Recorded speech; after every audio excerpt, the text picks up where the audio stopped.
that I wrote, Devoted. If you have that, you'll find this in there in the section.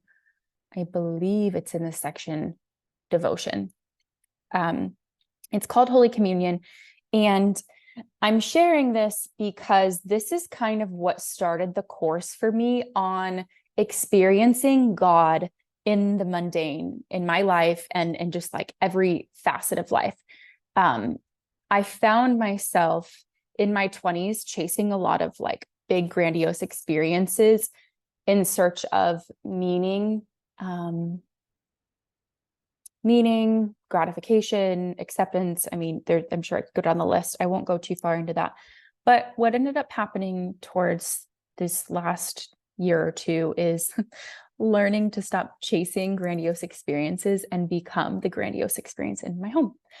So without further ado, I'm going to start reading this, and I encourage you as I read it, you can close your eyes and you can just start to notice what it feels like in your body to receive the conversation of communion, and to start asking yourself the question, what might this mean in my own life? Like, how might this become a manifest reality of presence in the way that I show up in the world?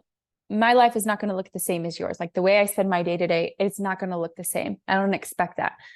I just ask that you start to find in the beauty, in the mundane of your life, how you might start to experience this. And we'll start that with bread here soon.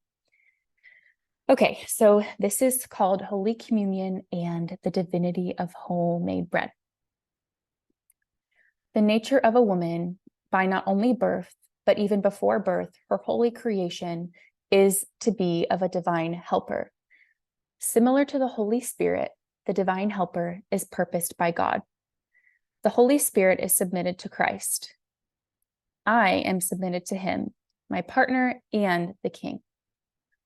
A part of this submission is serving his, and when I say his, I mean the Holy Father, his vision for us. Therefore, it is my utmost delight to be in service to him. For being in service to him is also being in service to my highest self. I remember a moment I had this summer as I stood in our kitchen, 2 plates in front of me, the room fully lit by the fierce sunlight, the afternoon air full of peace. Eggs, bacon, and hash browns all cooking for our regularly very late breakfast meal. I thought about the small duty I had been committing to daily. I was kissed by the touch of God as my body floated in appreciation, recognizing just how big this seemingly small duty really is. This is my communion to God, with God, my communion to life. Being in divine purpose elevates and escalates his divine purpose. I could also flip that statement as it works both ways. A beautiful part of coming into my current relationship was slowing down the entirety of my life, such that I could be used in ways that served a much bigger vision than I had prior allowed for. I stopped skipping breakfast. I stopped running on 3 cups of coffee a day just to get myself motivated and stay alert. I stopped eating fast-cooked, picked-up meals and protein bars as replacements for food. I stopped working out 3 times a day every day. I stopped expecting of myself that which I was not built to produce. Instead, I began crafting meals very delicately and intentionally. I learned to be patient through something as simple as food. I make our own bread always. I handcraft the tortillas. I ferment the dough. And when I do so, I know that I'm not just simply making the food we eat with our mouths. Even more so, I am now a part of creating the life that fuels our life. I am redefining how we get to live elegantly, gracefully by the life force that is put into our God-gifted bodies. This is my holy communion to God. When I'm rolling out the dough with my hands to bake the bread, I'm communing with God.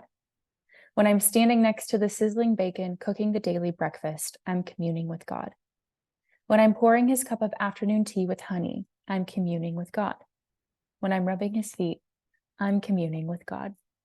When I'm Swiffering our floors, cleaning up the dust in the corners, I'm communing with God. When I'm praying life over our plants, I'm communing with God. When I'm kissing our most unconditionally loving pup, Hazel, I'm communing with God. Serving him is my communion to God. Communion starts in the quiet place. It emanates into the practices, rituals, and lifestyle I have breathed into our home. Communion is the practice of life. It is the life I give with my frequency and the actions that follow. The submission I have said yes to is the creational life force where true power lives. First with God, second with him. My service to him, lowercase him, is my communion to him, uppercase him.